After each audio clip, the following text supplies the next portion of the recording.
han pasado las fichitas para las consultas finales, y aunque yo soy solo moderador y no voy a abusar por lo tanto de mi tiempo, pero me encargaron igual que trate de ver los puntos comunes, concluyentes, un redondeo, y además en el conjunto del seminario también nos habíamos planteado el hecho de que estas importantes reflexiones expresadas en el libro Bolivia en el siglo XXI, Transformaciones y Desafíos, que fueron escritas e inspiradas en el momento previo a las elecciones y a la crisis política, cómo cambian, por lo menos en lo que hace a los temas que aquí hemos tocado ahora, y después se hará en cada mesa una reflexión similar, cómo cambian en el contexto post-crisis, digamos, del espacio de conflictividad y el tiempo de conflictividad que hemos vivido.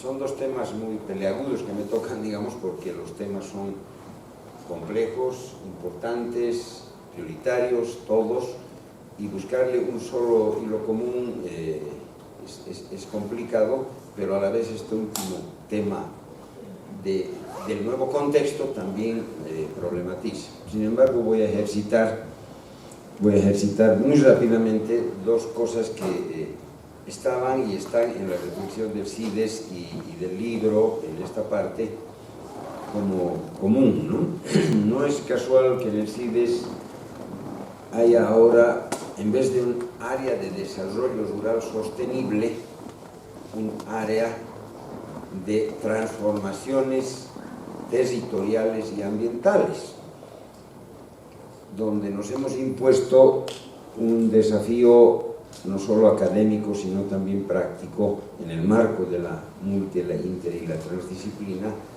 de transitar metodológica y epistemológicamente a un cambio profundo en el enfoque y en el tratamiento de las problemáticas que nos han estado preocupando no solo al CIDES, sino al país y a muchos ámbitos de reflexión. Y es el hecho de que nos hemos acostumbrado a tener la totalidad partida como un queso. Lo urbano, un mundo aparte, y lo rural, otro mundo. Cuando en realidad son dos ámbitos de un solo mundo, muy articulados,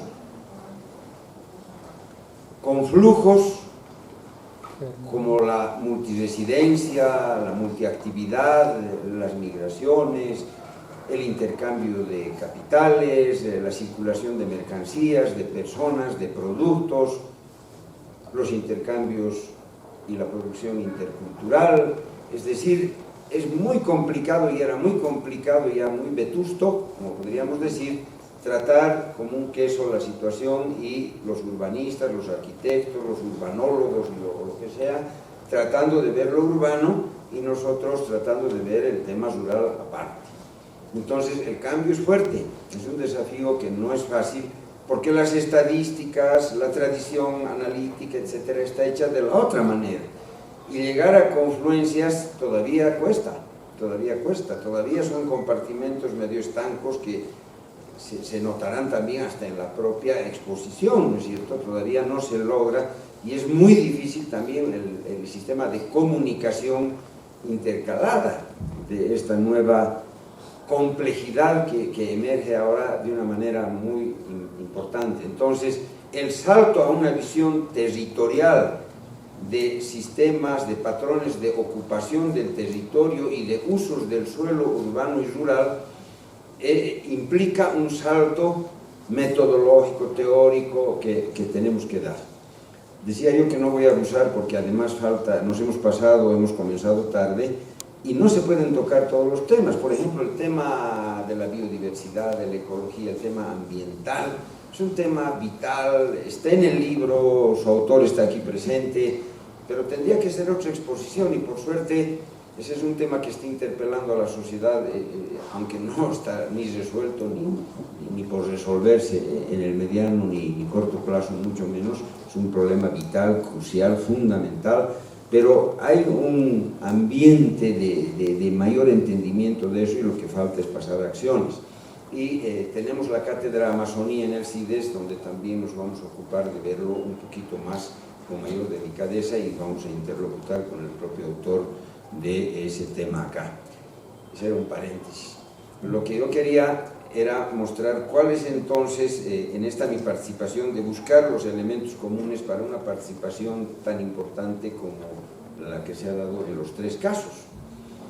Repetir y tratar de hacer una síntesis sería atrevido porque los autores están aquí, han sido muy explícitos y muy directos.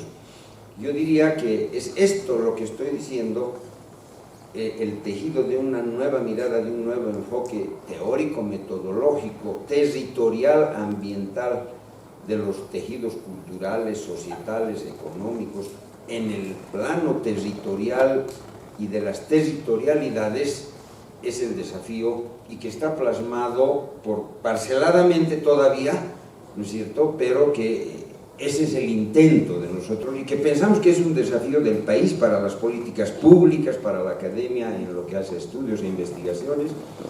Y me parece en este intento, sin embargo, que lo que ha estado no ausente, pero no debidamente tratado, sí en los artículos, pero en el tiempo corto que se les ha dado, es el cordón umbilical de lo territorial urbano-rural, que desde mi punto de vista es la seguridad y la soberanía alimentaria.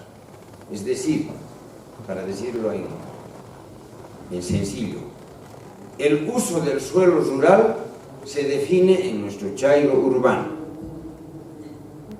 según lo que comemos y cómo nos alimentamos en la ciudad, obviamente también en el campo, pero por la cantidad y la proporción, vamos a determinar, según esa demanda y ese requerimiento, el uso del suelo a dónde va para esta alimentación mayoritaria, digamos. Entonces, eso nomás nos está mostrando lo que acabo de decir, la importancia de esa articulación urbano-rural tan directa, tan visible, tan fuerte, ¿no es cierto? Entonces, son temas que están estrechamente vinculados. Y por eso el tema de la seguridad, de la soberanía alimentaria, es un cordón umbilical de estos dos ámbitos de un solo mundo. Y aprovecho esta muletilla que he lanzado, digamos, de este tema, para decir que lo que pareciera, recuperando las tres intervenciones y las otras que están en los artículos, lo que se requiere, después del diagnóstico y después de las miradas prospectivas, es un gran viraje agroforestal alimentario, un gran viraje agroforestal alimentario en el país, ¿no es cierto?, del modelo que tenemos, de la práctica en la que nos movemos, alimentaria, que implica muchas cosas y que implica territorialidades, consumos, formas culturales de consumo alimentario, etcétera, alienaciones urbanas y rurales sobre el tema. Este tema de la necesidad de cambiar de un modelo depredador y todo lo que aquí se ha dicho, desordenado, sin brújula, decía Jorge, respecto a estos temas y estos desafíos tecnológicos, biotecnológicos, de la nanotecnología, etcétera. Este gran salto agroforestal alimentario debe implicar un cambio radical del modelo de las tres patas de lo agroforestal alimentario: la producción, la comercialización y el consumo alimentario. Esto está vinculado a la totalidad de la territorialidad. La producción, pasando de esta producción, como la ha dibujado con Chuis, Jorge, con todas esas características, hacia una producción, si no ecológica, más orgánica, para una práctica más agroecológica. Y eso tiene enormes implicancias, parece una muletilla. Pero el modelo actual es pues del monocultivo, de la acaparación de tierras, de la mala distribución de recursos, de la concentración de insumos, etcétera, etcétera, y de capitales, etcétera.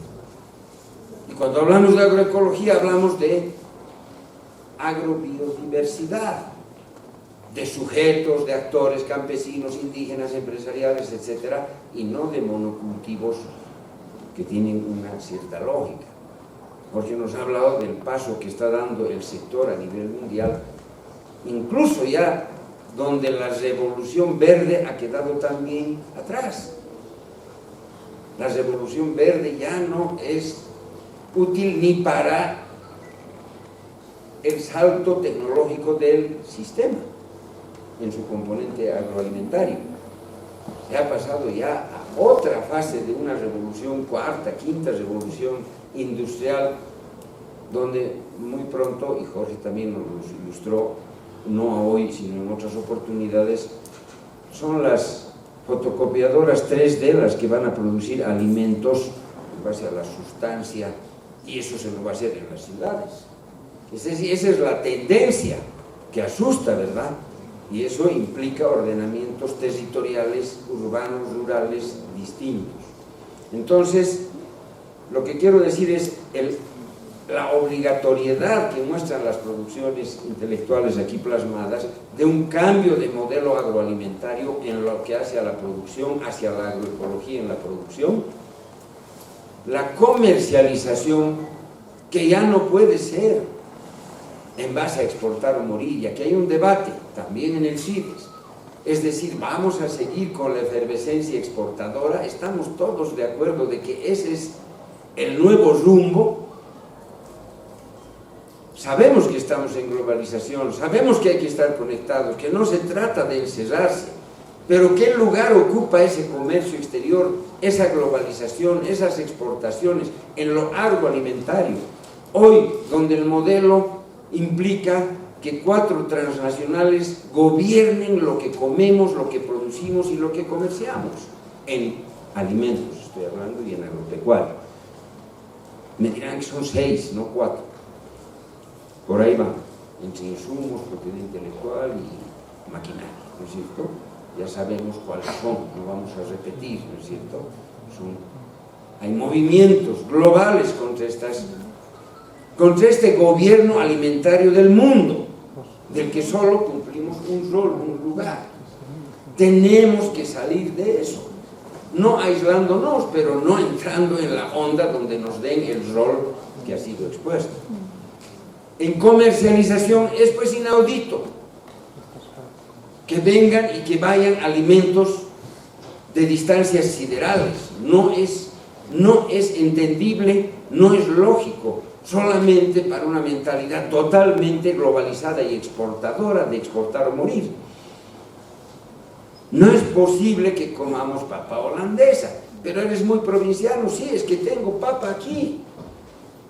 Y además traer papa de allí implica huella ecológica, huella hídrica, huella ambiental, huella de carbono, la mochila ecológica completa, porque eso implica desgaste de energía fósil desde aquí, allá, etc. Entonces, los circuitos cortos son los razonables para un salto en lo que hace a comercialización. Y me refiero a ferias, etcétera, etcétera, a los mercados Rodríguez que tenemos, y no a los que tal y a los hipermax y etcétera. Y esto está articulado al consumo alimentario. Y ahí todos sabemos lo que está pasando, los chatarra, de las universidades, de esto y del otro, y del cambio del mundo hacia el vegetarianismo, el veganismo, etcétera, y no andar detrás de los animales para comer, ¿no es cierto?, los residuos de los animales. La vida anda por otras partes, ¿no es cierto?, con otras brújulas.